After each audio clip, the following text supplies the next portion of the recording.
Perkenalkan, nama saya Rina Nuraini. Saya dari SMP Muslimin Panyaungan. Di sini saya akan membacakan puisi hasil karangan saya sendiri.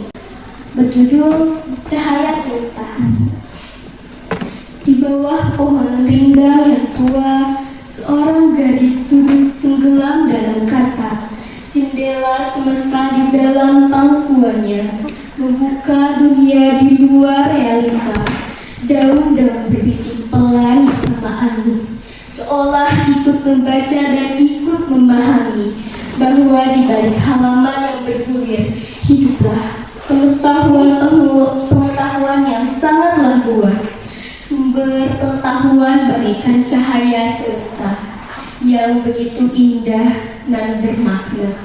Dengan hanya suatu benda pipih yang terdiri dari selembaran kertas, tak hanya membuatku tahu, tetapi juga bagaikan anugerah dari Tuhan dan membimbing manusia untuk mengetahui sejarah kelam yang ada di dunia yang begitu hampa ini.